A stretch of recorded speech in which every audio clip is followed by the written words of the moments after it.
click, boom. What is going on, faithfuls? It's your boy Mike.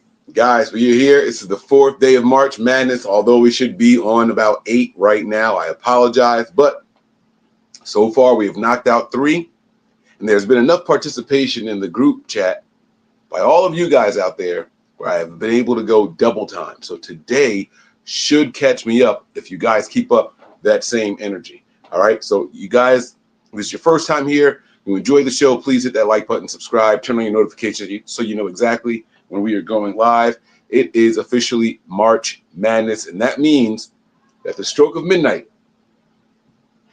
Oh, it's March Madness at midnight. I forgot to put the at midnight in all my titles. Anyway, at the stroke of midnight on the East Coast, you guys get to ask me anything you want for 15 straight minutes, and I answer them all honestly. All right? And sometimes a little too honest, especially if I got a little bit of something in my system. You know what I'm saying? All right. Let's see what you guys got for me tonight. And if you guys don't end up having anything, guess what? We just going to talk. We're just going to talk. All right, DJ Malone is the first one in the building, man. Let me make some noise for my man, DJ Malone. Somebody play my damn horns, man. Where is he? He says, what's poppin'? What up? He says, have you ever had bona fide cake or pie? No. I don't. If I did have it, I shouldn't have, because I shouldn't be eating things if I don't know what it is, and I don't know what this is. So, for all things that I don't know, I'm going to Google. Let's see what we got here. Bona fide. Yo, this better not be nothing crazy, man. And don't make me regret putting it. Oh, bona fide pie. Okay, so this is spelled a little different here. It's Banofee, Banoffee. It says it's a British pie or dessert that combines bananas, whipped cream, and caramel on a biscuit base. I like bananas. I like caramel. I'm not much of a fan of whipped cream, but I mean, it doesn't mean I wouldn't try it. The name is a combination of the two main flavors, banana and toffee. Oh, toffee is one of my favorites. I got to get me this somewhere. Now I got to find it somewhere. With or without the whipped cream, I don't even care. Got to find it. I love me some toffee. Oh, it looks pretty slamming. Like the pie looks pretty good. Check that out, man. Oh, yeah. Yeah, baby. Focus. Yeah, baby. Okay. Banofee. I don't know if I'm pronouncing that correctly, but it is what it is. All right. Never had it, but looking forward to trying it. All right. Let's get back to these other questions here. All right. That is question number 1. Question number 2. If you're lurking in the background, Melissa, DJ Malone is somebody who reads the damn description. What was the first duet song you and Mike sung together as a couple? My wife hates singing. So the 3 times I have her on video singing, she was drunk off her ass. If I ever played the video or audio for y'all, she would kill me. Now, when I say she hates singing, everybody sings to themselves, right? Everyone's like, they do their thing. But when I say she hates singing like out loud, like I don't hear her do that often. It's only when she's like off that liquid courage. You know what I'm saying? So she can't answer. But I don't know either because I'm usually as drunk as she is. We went to a Sixers game one night, and we were in the car having a whole damn concert. I'm sure if I review the film, and I've got the film, I'm sure I could find it. But I won't do that right now. No. Okay. I thought you were going to sleep. Would y'all be interested in a Bannock in the future? Is Tony a New York Ranger? What the hell is a Bannock? Oh, would y'all be interested in trying Bannock? Bannock? What the Bannock? Like Banaka? You make me Google too much. All right. This is quick. Oh, this looks terrible. It just looks like something hard to chew. Just like dough. All right. Quick bread. Bannock is flatbread or quick bread that originated with indigenous peoples, and now I sound like I'm okay. And as a staple of indigenous life in Canada, the word comes from the Gaelic banash. Okay, meaning morsel. It looks very bland. So no, I would not be interested in trying it. But shout out to my indigenous people. All right, all love, all love, all love. And I have no idea if Tony is a New York Rangers fan. I don't know. All right. With the trifecta here for DJ Malone, what are your thoughts on the Geno Smith trade? Do you think the Shithawks will trade up? I am very upset that Geno Smith is gone.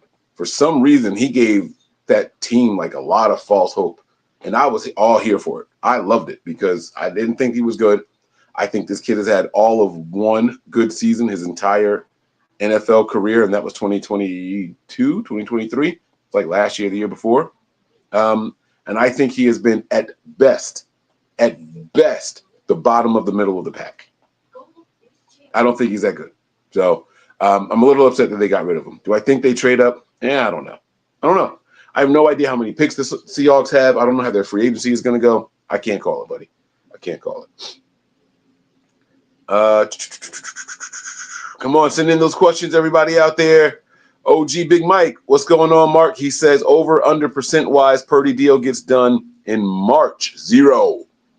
It's not happening in March. I tell you what, if it does happen in March, Brock Purdy folded. They just said that Geno Smith was about to get $45 million. What y'all think that means Brock going to get? If Geno Smith is getting 45, Brock should get 90 because he's twice as good. If I'm Brock, there's no way this deal gets done that early. That means that he didn't read the fine print or something because it's all messed up. Dan is back with his first question of the show. He says here, scale 1 to 10, how mad can we make the Seahawks if we picked up DK Metcalf? The Seahawk fans aren't really fans of like football or players or any of that shit outside of Marshawn Lynch. It's 12s. Oh, wait, let me do it the other way. It's 12s and it's Lynch, and that's it. They don't care about the other stuff. 12s and Lynch. Oh, wrong side. Lynch. I got everything is backwards. Okay.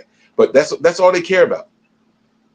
That's all they care about. So I don't think they would care too much at all. They would start trashing them. Same shit they did with Richard Sherman and everything. They called him a traitor and all that. But they didn't get mad. They didn't care. It was, oh, you were overrated anyway. But like, it was crazy.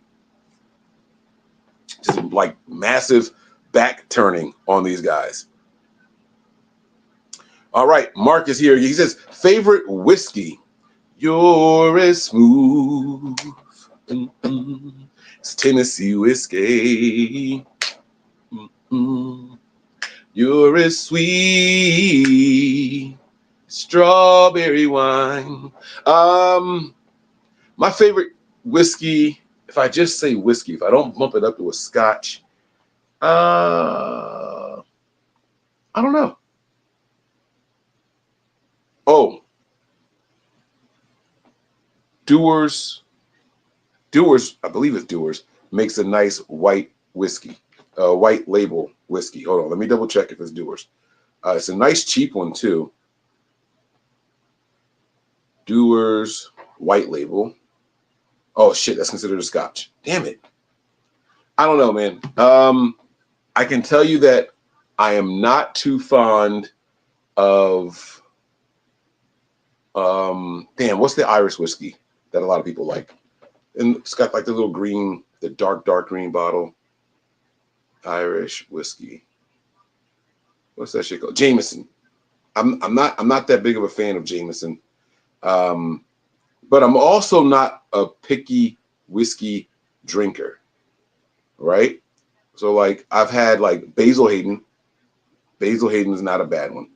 I've had Jack Daniels. But Jack Daniels, they do this really good thing. Jack Daniels is a very unique whiskey. Like when you taste Jack Daniels, you know it's Jack Daniels. Like that's the one. So, I mean, like, you know, that's what it is. So anyway, I don't have a favorite one though. Basil Hayden's not bad. There's this one that it's going to sound really bad if I say it. It's a Japanese whiskey that they sell out here. That's actually really, really good too, but I don't remember what it's called. So, drunkest you've ever been.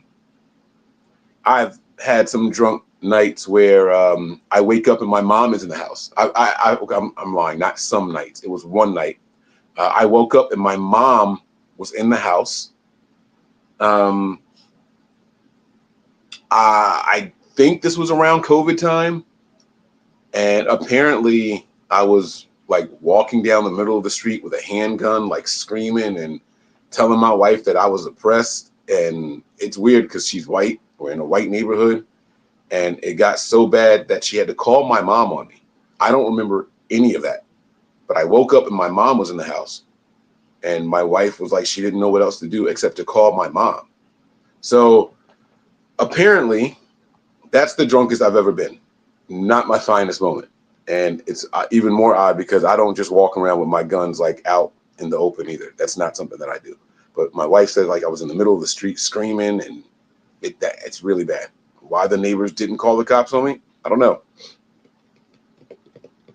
All right, let me see what else. What runs through your head when you see NFC West rivals top 20 players get traded and released? You do a little bit of a dance, right? You do a little bit of a happy dance, like, oh, ain't got to deal with him no more. Oh, ain't got to deal with him no more. But then it's not true because, the little bum-ass Rams would be like the first team to be like, actually, we do need a wide receiver. DK, come on down. So you just got to sit back and chill and see what happens. If you're not talking about Geno, because he is not a top 20 player, so not worry about him. I do think that DK is a top 20 player, though. So, yeah, we'll see what happens. Gentleman Jack. Oh, Gentleman Jack is good. Gentleman Jack is good. Like that's like the level up from Jack. Yeah. The Gentleman Jack is really, really good. I do like that. Shout out to you, Jared. All right. That wasn't a question though. All right, here we go. Looks like it's only going to be a 15-minute show. I don't see many more questions after this one, so that's cool. So how mad are you at our wide receiver room considering we paid BA $30 million and he didn't practice, got injured, and then Kyle is misusing Debo, then Debo being traded? I feel like we should have traded BA still. How mad am I at the wide receiver room? It's a really good question, right? Like the room itself didn't do anything. I don't have a problem with the players. I didn't even have a problem with Debo. Like I like what they do, and when they're all healthy and how good we were, I thought it was a very good complementary blend. Not mad at the room. Excited about the youth even, right? Like I actually liked the Pearsall thing. I called that way before it ever happened, right? I like the Cowing draft, right? I even really like Chris Conley. I think he is an excellent veteran to be in the building as far as coaching and training up some of the younger players, showing them how to play, like how to be a player. Like I love that. I love the mentality and the mindset that he brings to the table. With all that being said, right now I'm scared as shit. I am scared as shit that Jauan Jennings has to be our wide receiver one. I am super scared because while everybody wants to praise Ricky Pearsall, oh, he's such a good route runner, I ain't see what y'all were talking about. Not saying he wasn't like good, right? Like he's a good route runner. But they were praising him like he was him. Like he was out there like just getting busy with the footwork. I didn't see it. I saw progression. I saw growth. And I saw some decent route running at times. But I saw some of those breaks. It looked like they got broke. So we couldn't see Cowing do shit on the field. I think I remember seeing Cowing on the field as a wide receiver once or twice all season long. We didn't have much to watch for it, right? So I get it. But like, damn, dog. Like, you couldn't get on the field this season? With all these guys hurt, you couldn't get on this season? I don't know. We were desperate for a return man, so I do remember seeing some of that back there from Cowing. Within too many mistakes, they got to get him up out of there. So I'm terrified right now, as is. Debo's not coming back. Brandon Ayuk may not be healthy anytime soon, and then that leaves you with Pearsall, Cowing, and Jennings. And it's like Jennings, when he starts getting the coverage from the best or second best corner versus Jennings, and it's like a guy off the bench covering him because Ayuk and Debo are getting the cut. Like, it's not the same. We shouldn't expect it to be the same either. So I am a little worried. I am a little afraid right now. All right, right now. But when Ayuk comes back, and when we make this signing in free agency, and when we draft this wide receiver, all of a sudden, I'm gonna be talking my shit again. Are we ever going to see reverse cigar Mike again? No. Also, another time that I apparently was really drunk because I don't remember that happening. Although, all right, this is going to sound bad. So maybe I have done that. I think I've done that more than once because I thought I was at my dad's. Was I live at my dad's when that happened, Mark? Because I remember the salty taste of the ashes in my mouth. Smoking a cigar backwards is nuts. So no, you're never going to see that again. You are never going to see that again. All right. Did DK get released or something? Yes. Yes, he did. DK wants out. I'm replying to the or something part. DK Metcalf wants out, and he requested a trade. Again, DK signed his 3-year deal the same time Debo signed his 3-year deal. The same time A.J. Brown signed his 3-year deal. This is a lot of the workings of their agent, guys. I'm telling y'all. Now, Debo's fate, I think the Niners called the bluff. Fuck it. You want to trade? See it. And they let him go. DK, Seattle is being a little bit more stubborn with right now. He's still there. Technically, he's still there. We'll see what happens. Mark is back again. Should the 49ers worry about Seattle getting Darnold or J.J. McCarthy? No, we should not worry. We should hope that they do. We will smoke the boot of Sam Darnold twice a year if he plays for the Seattle Seahawks. Seattle don't have Flores over there. And I'm not worried about shit Seattle brings to the table, big dog. Sorry, not sorry. Bring him on. And get me Sam Darnold. We can get a couple interceptions this time. Bring him. Bring him, baby. J.J. McCarthy. I don't know enough about him because I haven't seen him at this level. Kid hasn't stepped on the field yet, so not worried about him. Pearsall never breaks 1,000 scrimmage yards. False. Absolutely false. In fact, I will go out on a limb right now and say that at the conclusion of his 3rd season, Pearsall will have over 2,000 yards. And one of those seasons, he's going to have a lot more than 1,000. Probably his 3rd season. In Pearsall's 3rd season, he'll be a 1,200, 1,300 yard receiver. Absolutely, 100%. You can book that. You can book that. You smoked the cigar backwards when Nick was on the show. So pre-COVID, yeah, I don't remember exactly when that was, but it was a long time ago. It's a long time. I don't remember doing that, man. I remember one time. Oh, I shouldn't be saying that. Actually, I'm proud of myself because I knew how bad I was. I went out for a football game. I remember trying to do an overreaction show while driving home. I think we were at Rebecca's house. And I tried to drive home, and then I woke up at a gas station. The alcohol started setting in. I remember getting in the car, and I felt fine. I remember rolling down the window, and then I remember feeling like, oh, shit, like this don't feel right. And then I woke up at a gas station. I had the wherewithal to pull over. I knew that I was a little drunk, and I was like, nah, I'm not going nowhere. I'm going to sleep this one off. So not cool that I got behind the wheel of the car intoxicated to that point. But I don't think the alcohol had set in yet. So, I am giving myself a small pat on the back, knowing that once I realized and felt that I had too much to drink, I pulled over and slept it off. But not cool that I drank that much and then thought it was cool to drive home. But in the moment, when I made the decision, I didn't feel drunk. I wasn't drunk yet. But then it set in as I was driving. I remember because I had like an hour and 20-minute drive home from Rebecca's house. So not my finest moment either. And yes, I do know that I have fallen asleep live. Amen. We got Robert Saleh back. However, should we have made a push after we fired our previous DC for someone like Mike Vrabel because he was available for hire since last year? Thoughts? Yes, we should have. But Dan, this is what I've been trying to tell people, that I don't think Kyle Shanahan is the darling that y'all all think he is. I've been saying it. I don't know that anybody with a respectable name is in a rush to come and work for and with Kyle Shanahan. It hurts to say it. Prove me wrong. Prove me wrong. We reached out to Bill Belichick. Click. Who else? Who else? We called Spagnuolo. I'm staying with the Chiefs. If Kyle's is this guy that we all think he is, shouldn't there be like respectable people beating down his door to get here? Like, if he's this guy, this guru, this genius, like, don't you think that there should be a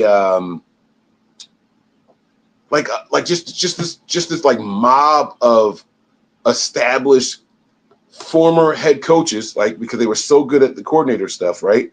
That they were given head coach positions, they failed at it, but they want to get back in there. So let me go be a coordinator for Kyle for like 1 or 2 seasons and throw my name back in the mix. Why can't we get those guys here? You're telling me the only person that we can get to come back here as a defensive coordinator that's respectable is Robert Saleh, the homegrown defensive coordinator? Not an established one, the homegrown one. Think about it for a second. Just think about it. All right.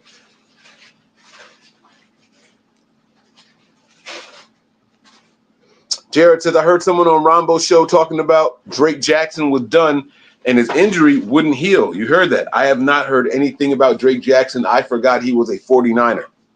I'm exaggerating a little bit on the end there. I did not forget that he was a 49er, but no, I did not hear that.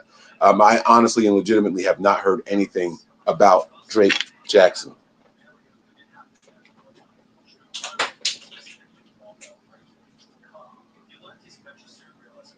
Have not heard anything about Drake Jackson.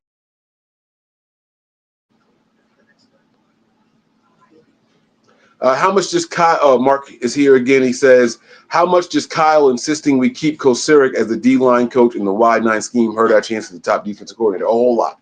A whole fucking lot. A whole lot. Vic Fangio had ties to the 49ers. And the rumors last year and the year before were that the Niners were trying to acquire Vic Fangio. Vic Fangio turned it down. He chose to be a consultant 1 year for the Dolphins, and then he turned his talents to the Eagles. And as a good friend of mine pointed out to me, go back and watch the Eagles in the Super Bowl. Guess what they were doing? Wide 9, 4 down linemen. Not the same 3-4 Vic Fangio we were used to when he was here with Harbaugh and Greg Roman. Right? Right? So if he could do it and he can get outside of his wheelhouse, why wouldn't he come here? He's got the established relationship with Jed York. He was this close to becoming the 49ers head coach. Jed York didn't want to disrespect that little guy, Jim Tomsula. He wanted Jim Tomsula on his staff. He was outed as the mole against Harbaugh. So he wanted to reward him with at least another year of service. And Vic Fangio said, if I get my spot as a head coach here, Jim Tomsula is going to be out. So Jed York said, no, you can't be our head coach, but you can be our defensive coordinator. And he gave Jim Tomsula the reins of the team. And Vic Fangio said, yeah, I'm out of here. See you later, buddy. But it was an established relationship. Somewhere he was familiar, somewhere he would have been heralded. He turned it down to go help the trainee of Kyle Shanahan and Mike McDaniel. And then he went over to Philadelphia and helped those guys over there. I am telling y'all that it just feels like there's something about Kyle Shanahan that other people don't want. And if he continues to insist on Chris Kocurek being here, it's not going to work. If he's going to continue to insist that we stick to this defensive scheme, it doesn't allow them to come in here and tweak this shit a little bit, it's not going to work. But I think Kyle is learning, guys. I do think he's learning. I think that's why Staley was here last year. I think Staley showed Kyle a couple of things that he could do with his defense. Ronnie says, Mike, it's been a long time. Where Nick at? I don't know. You want me to call him? I tell you what, fuck it. Nah, I can't. It's late, guys. It's after midnight. I'll text him, though. I'll text him. How's that? Let's see. Nick. Live on March Madness. Questions. And almost called you. Folks asking about you. All right.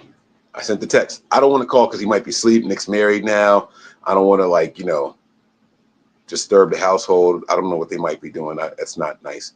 But Nick's wherever he's at, buddy. He's wherever he's at. Does not trading Debo and the pick that was ultimately Drake Jackson ever cross your mind? No. That's too much. That's too many shoulda, coulda, wouldas. Does not trading Debo, like what if we still had him? And the pick that was ultimately Drake Jackson, like where we got, I don't understand. I'm confused. That's too much. No, but either way, no.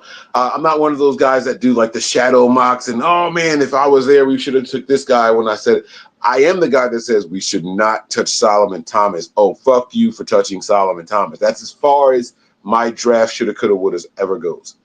I'm not that guy. I'm not wired that way to sit there and be like, like we should have done this with this pick, and instead of doing that, we should have. It's not worth it because we didn't. And you don't know if that person would have worked out here. There's no guarantee that if the 49ers drafted Aaron Donald would have been as good as he was over there in Los Angeles Los Angeles. It doesn't mean that. The talent and production does not come with the players. The system, the scheme, the coaches, the supporting cast, all of that shit makes a difference, especially in football. You do not have the career you have without your people around you. It's the ultimate team game, man. It's the ultimate team game.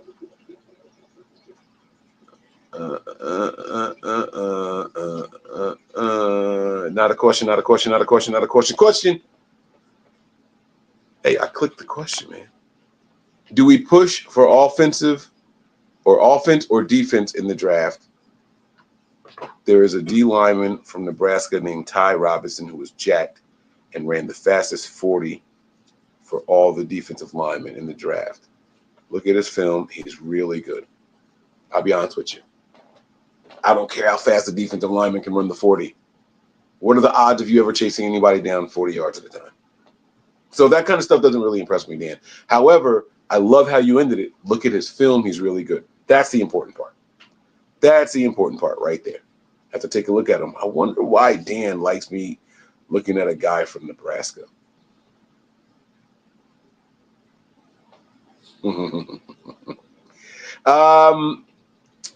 I think we get both offense and defense in the draft. I'm not sure if that's what you were asking. Like maybe you were wondering, do we draft more offensive or defensive players? Maybe you were asking which one do we go with first? But all of it.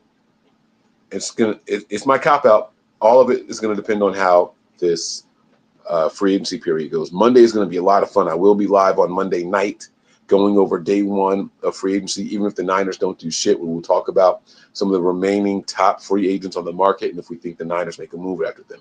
If they do go out there and get people, it's going to be a very, very exciting time. The breaking news videos are going to be crazy on Monday, so make sure you guys are tuned in. And also, I have it on very good confidence. Very good. Let me check the message again.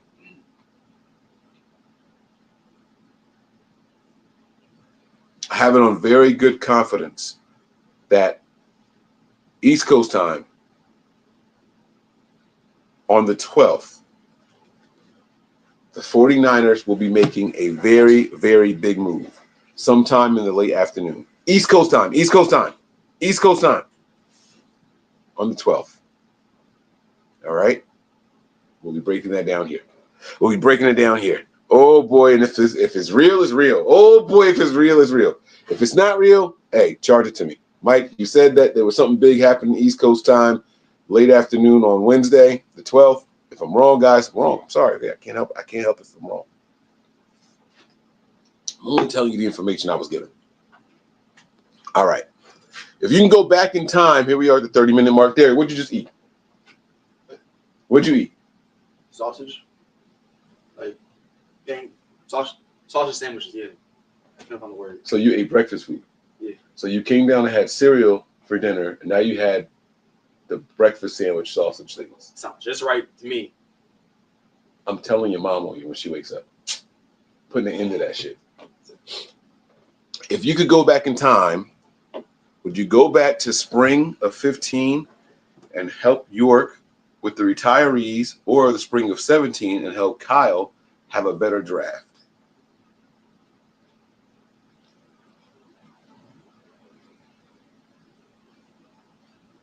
I appreciate the 2014, 15, and 16 season a little bit too much. I liked watching Jed York scramble. It defined the man that I have come to respect, right? So before, it was like, this guy just inherited a team. Who the fuck is he? He doesn't know what he's doing. And here comes Jim Harbaugh and his success, success, success. And then there was turmoil. And I'm like, this silver spoon ass head, blah, blah, blah, blah, blah, blah, blah, blah.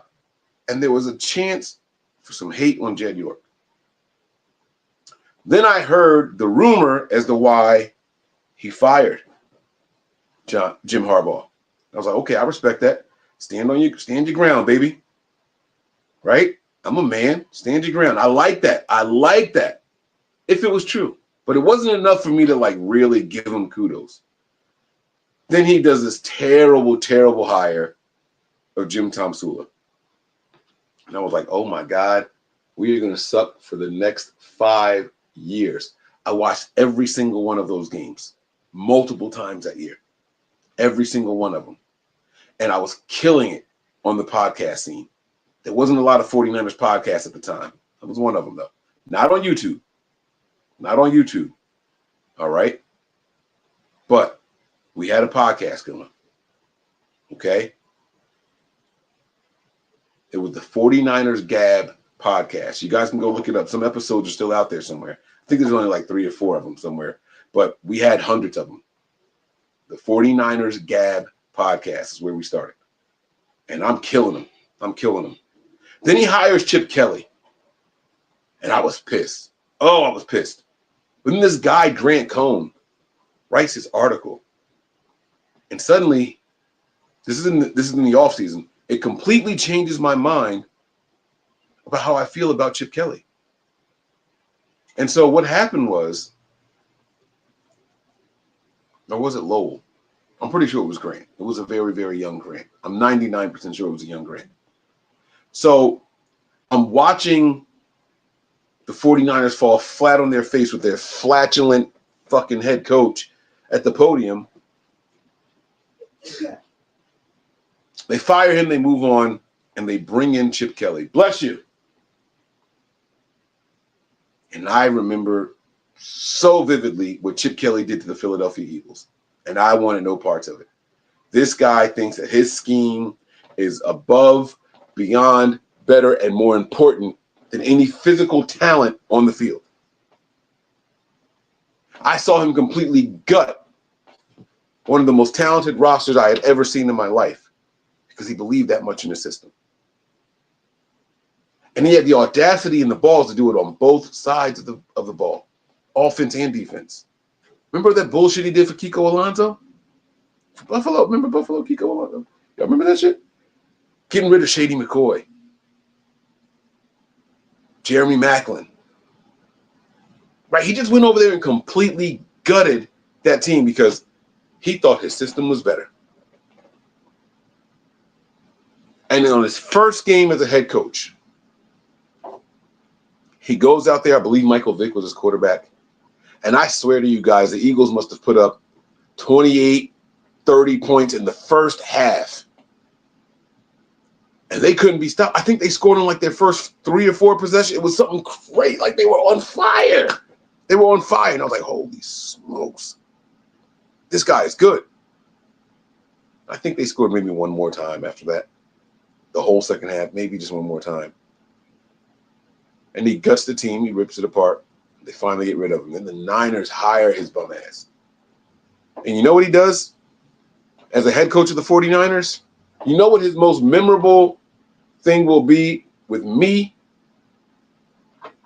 as the head coach of the 49ers? It's not winning the sandwich games. It's not winning the bread games. The bread bowl, he won. The bread bowl. What's the bread bowl, Mike? He won his first game and his last game. But that shit in the middle, the filler of the sandwich, didn't mean anything. What will always stand out in my head, one thing I will never forget about Chip Kelly, even though he was only here for 1 year, the report is he buried his father in a 49ers sweatsuit. And I thought, this fucking guy sucks as a 49ers head coach. But his dad supported him to the very end. That's something. That is something. Anyway, they fire him, and here comes Kyle Shanahan. This is where I wish I could help him. I wish I would have helped Kyle 2017 with that draft. Because that draft was the launch of Nothing But Niners. And I remember being out here in Philly. I'm interviewing people. We're finding random Niner fans on the street. The guys are live. I'm on my phone. We're sitting here rubbing elbows with people. We're on TV. We're on NFL Network and everything. I mean, it was so much fun. It was so much fun. And we're out here. We're playing some of this stuff. They have like a little fake mini combine at the draft things now. Well, at least they did out here in Philly. We're having all this fun. We're having a great time. And I'm asking people, who do you want the Niners to get at 3? Who do you want the Niners to get at 3? Who do you want the Niners to get at 3? Or 2. Sorry, at the time it was 2. We picked the second. It was like, oh, with the second pick, the Niners have traded back with the Bears. It's like, oh, shit. Oh, we go crazy. We losing our minds. The Bears are on the clock, right? Okay, the Niners on the clock. Who do you want the Niners to get at 3? Who do you want the Niners to get at 3? We're talking to any and everybody that happens to be a Niner fan in Philly. And the guy says, who do you want? I said, I don't care as long as it's not Solomon Thomas. And do you know who they drafted? Do you know who they fucking drafted? You guessed it, Solomon Thomas.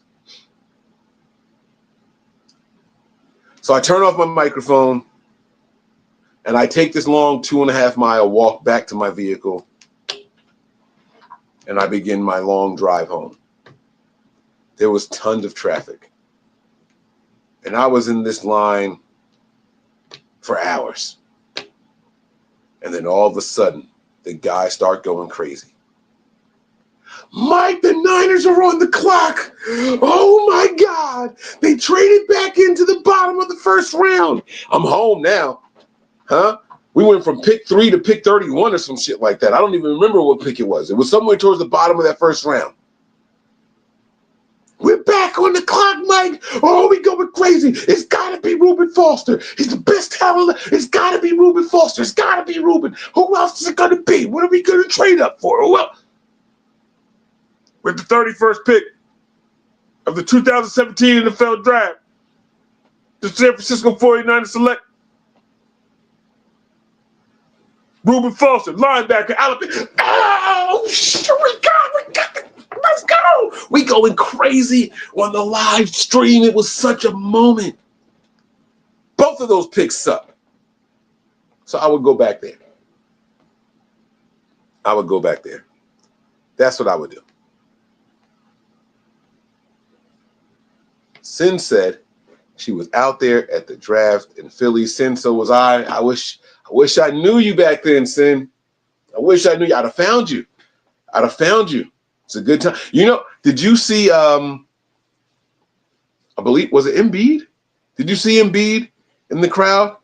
He was walking through the crowd out there in Philly. Let me see. Hold on. Let me see. I'm pretty sure it was Embiid. It was a 7-foot player.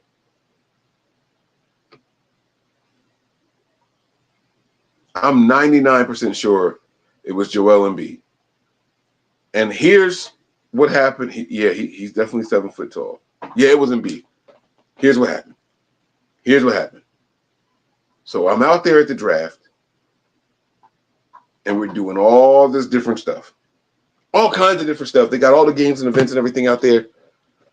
And I'm walking one way, and there's a big crowd of people coming the other way because I'm ready to get out of there. I've been here long enough. I want nothing else to do with this nonsense. We done got Thomas. It's over for me. And it's a big crowd of people coming in still, and I'm on my way out. And we see this guy who we think is riding a horse or something because he's just head and shoulders above everybody else. It was like the opposite of the nanny from the Muppet Babies, right? You know, with Nanny, it was like the knees and down. You never saw up high. Well, this guy was like shoulders and up above everybody else. It was like, this guy's like riding a horse or something. And we get closer and closer and closer and closer. It was Joel Embiid. It was freaking Joel Embiid out in the crowd, like just walking around the commoners. Like, dude, like, what are you doing out here? Dan says, Mike, can you do a Kermit impression? No, I don't think that's appropriate. I won't do any kind of Kermit the Frog impressions. I think that's it, man. I think I'm getting out of here. Man. You guys have got me worked up. Let me see. Are there any other questions here? All right, here we go. I'm going to rapid fire. Here we go. Long term, with the hire of John Lynch a mistake? Absolutely not. If you're the 49ers, would you sign Joey Bosa as a rotational player and then go out and get Khalil Mack or Joey and Harold Landry if you could get both of them around $10 million a year? Yes, I would do that under those terms. Long term, OG, was the hire of Lynch a mistake? No, I feel like I just answered that. How do you think Shanahan will handle ownership reeling him in with his say on personnel? I believe that report was absolute and complete bullshit. Don't believe anything Mike Silver has to say. That was a completely false report. If you're with the 49ers, which would be the best way to get Myles Garrett before drafting or after drafting or after the draft? Get Myles Garrett before the draft. Absolutely the best way to do it. If Kyle Shanahan were to get fired today or quit, who would you want the 49ers to go get? And what type of scheme would you want him to run? I have a very unpopular answer. Eric Bieniemy. I would go and get a guy like Eric Bieniemy. And I would trust him to run whatever scheme he wants to. I just want to see what he can do.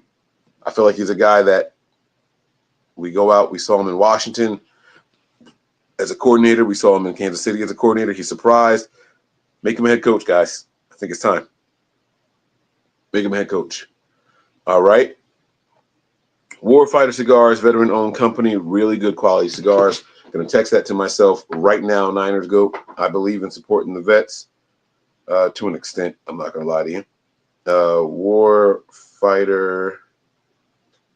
Tobacco Company. Okay, they're Texas-based. Check them out. Okay. I got you. Yes, I'm 21. What kind of blend do you like? Ooh, they got my bolds. Let's go, baby. 4th edition. Marafina. Okay, I'm gonna look at them, man. Thank you very much, Niner Go. Even though that was not a question, do you think with all the stuff going on, with all these rumors being leaked by the 49ers, do you think they possibly have something up their sleeve that no one really knows about? Absolutely, except I'm the only one that knows about it. I'm kidding. I don't know anything except about this thing about Wednesday. So we'll see what happens on Wednesday. But other than that, I haven't heard anything. So, all right, guys, I'm going to get up out of here. I love and appreciate you all. Thank you very much. This one went 45 minutes. I am officially over my 15-minute per episode threshold. Through 4 episodes, we have gone 32, 37, 33, 45. We have given you guys plenty. 2, 4, 6, 8, 9. That's 9 episodes worth. I think I've earned a day off somewhere, so I may take one soon. All right. In the meantime, that's going to do it.